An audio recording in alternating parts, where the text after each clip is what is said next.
How's it going? My name's Bradley with All Aqcess Sports, bringing you another episode of our NFL picks, predictions, and winners. Week 1 of the NFL season, we ended up going 12-4 with our locks being 2-1, so I take great pride in that. To the fan bases I doubted week 1, I would like to first and foremost apologize. I'm a man of my word, and I said if your team ended up winning, I would owe you an apology. So to the Saints, the Falcons, the Chargers, and somehow the New England Patriots, I apologize. But we're on to week 2, and we learned a lot of things that can help us in week 2 of the NFL season. And I don't want to prolong this. Like the video, subscribe if you haven't already, and let's get into those picks. Now, it's going to be pretty hard to follow up a 12-4 performance. I'm just saying, I'm a man that doesn't perform well under pressure. But we're going to do our best, and we kind of have a little bit of an upset pick. I mean, Vegas has the Dolphins as the odds-on favorites, but the majority of people you ask, I feel like, or maybe I just know a lot of Bills fans, expect the Buffalo Bills to win. And it's going to sound crazy because they put up 34 points last week, but I still don't trust this Bills offense. I trust Josh Allen. I think he's a phenomenal athlete, and he's going to get really acclimated with his weapons as the season goes on.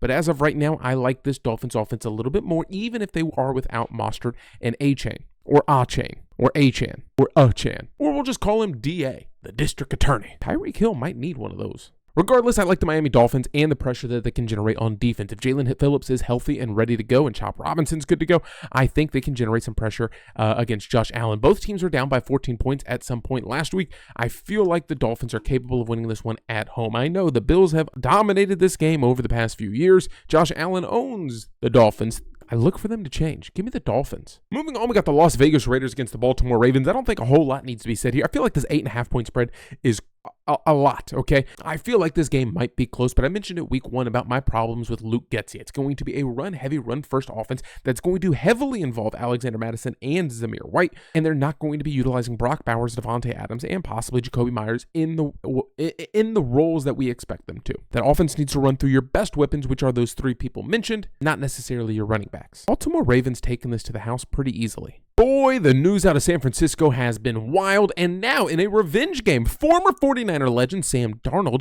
is going to be playing host to the 49ers there in Minnesota. Justin Jefferson looked decent. Jordan Addison looked good enough. The Vikings didn't have to do a whole lot to beat the New York Giants, which we all knew they weren't going to have to do a whole lot with Daniel Jones on the opposite side of the ball. But now you're facing a Brock Purdy, Deebo Samuel, Brandon Ayuk, George Kittle, and possibly CMC, but more than likely it's going to be Jordan Mason. That offense, still good enough to beat down on the Jets.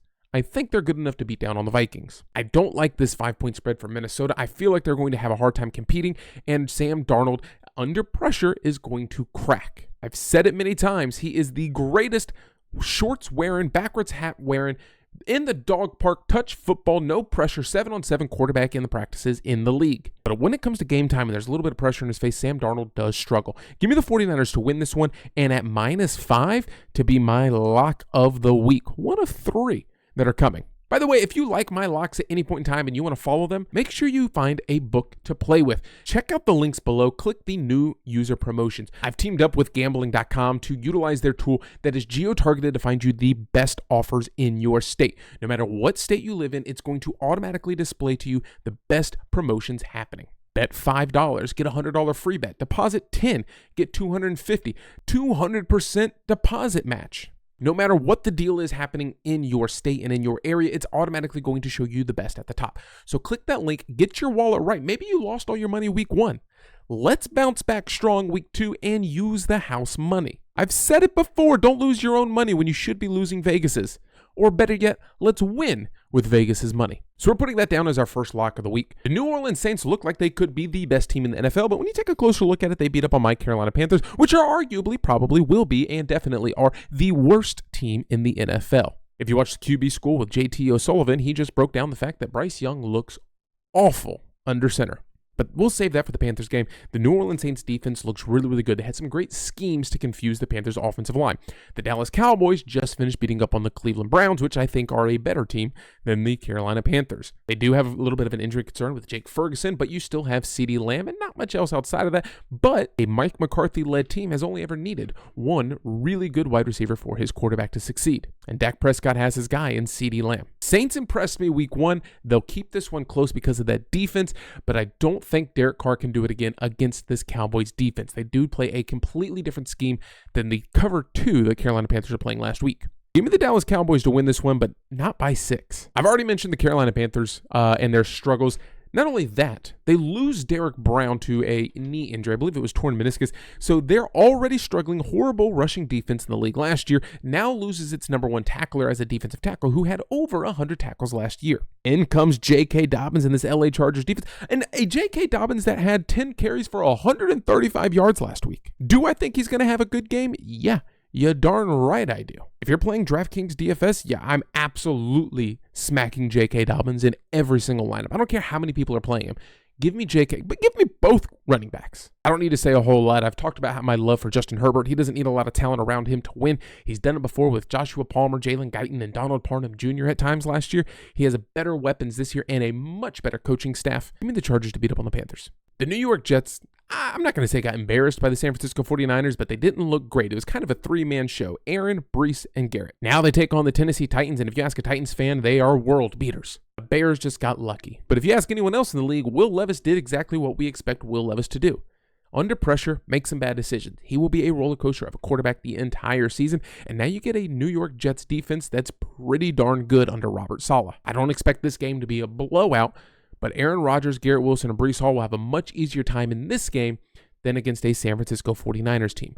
I'm taking this as my next lock of the week at the New York Jets -4 to put a beat down on the Tennessee Titans and Will Levis. Will Levis might scramble for some yards and run in for a touchdown or two, but I still think Aaron Rodgers has his bounce back, get right, succeeds game. When talking about the Colts and the Green Bay Packers, it's easy to say without Jordan Love, this team won't succeed, and I think that's 100% true. Jordan Love with a low grade 1, grade 2 MCL sprain could and probably will keep him out of this game. As of Thursday, he was sitting out practice. I don't think that bodes well for this offense to have Malik Willis in there, and I'd be taking a step back if I was a Jaden Reed owner. Hopefully it's only temporary for you guys, and it's not a long-term lingering issue. Anthony Richardson only completed 9 passes last week against the Houston Texans, but was still good enough to put up 28 fantasy points or something like that. I don't expect this one to be a blowout, but I do expect the Colts to come out on top just because they're able to sustain some drives. I don't know if you remember, but Saquon Barkley looked pretty good against this Packers defense. Now, you get to handle Jonathan Taylor and Anthony Richardson. I look for them to sustain some drives, stay on the field, keep the clock rolling, and force Malik Willis to beat you. I don't know if he can do that. Give me the Colts to win this one. Baker Mayfield may be the biggest surprising story over the past year and a half or so. Since the start of last season, he actually has thrown the 3rd most touchdowns in the league. As I mentioned, Mike Evans with 14 touchdowns last year. If you add that on to what he did already this season, he has 16 in the last 16 games. That's absolutely absurd and bonkers. I feel like Detroit is going to be winning this one, but the Buccaneers are certainly going to keep it close. Amon-Ra, Sam Laporta, going to have bounce-back games. I don't think Jamison Williams is going to win you this one as much as he was playing a part against the LA Rams.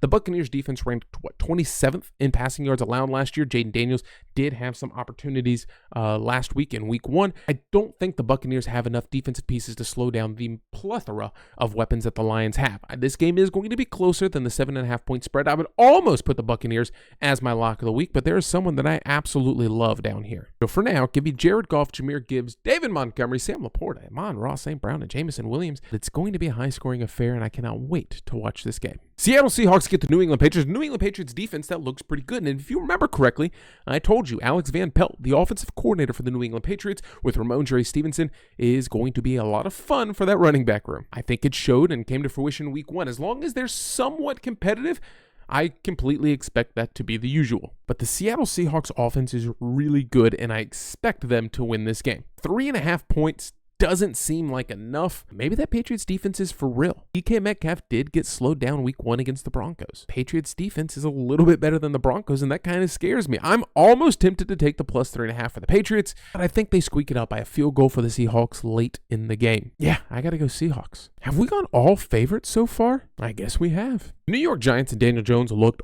awful week 1. All the Giants fans are telling me we got a top 10 defense, and I would correct you by saying you have a top 10 defensive line. The rest of the weapons don't really scare me or the Washington Commanders. Commanders are 2-point favorites in this game, but I mean, technically it's a 3-point bump for being the home team. I don't know if they're going to be able to generate as much pressure as Daniel Jones needs to be seeing in his face in order to commit some of those turnovers.